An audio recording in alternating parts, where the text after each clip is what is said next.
Canada is getting older. Within the next 15 years, 1 in 4 Canadians will be over the age of 65. Perhaps the greatest fear of this aging population is the projected boom in rates of Alzheimer's disease and the associated burden that this presents to our economy, healthcare system, and most critically, to the lives of the individuals it impacts. Alzheimer's is defined by 2 sets of symptoms.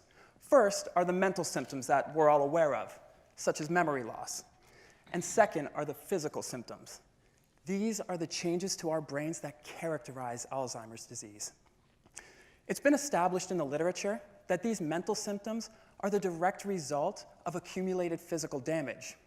However, more recent evidence has shown that some individuals may be able to sustain even substantial physical damage to their brain without ever showing outward signs of the disorder. This forms the heart of the reserve hypothesis.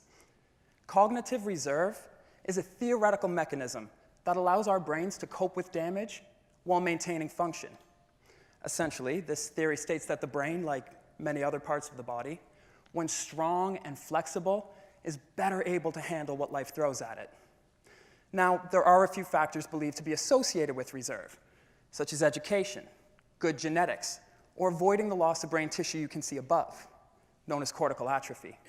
However, very few studies have been able to assess these relationships directly. This is where my thesis comes in. Using a study of nuns from the United States with over a century's worth of lifestyle and medical data, I will be assessing how education and apolipoprotein E, the most important genetic risk factor for Alzheimer's disease, may be related to cognitive reserve up to the time of death. Furthermore, I will be assessing how this relationship may differ in those individuals with a loss of brain tissue. While this study is still in its early days, findings so far have indicated that genetics and education do indeed predict reserve.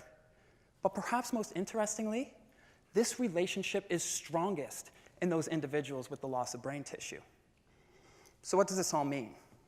These findings indicate that what we do in our early lives is critically important to our ability to overcome Alzheimer's disease in our late life, particularly when our brains are at their most vulnerable.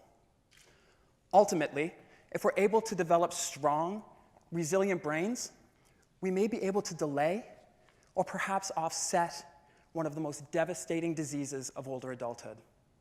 Thank you.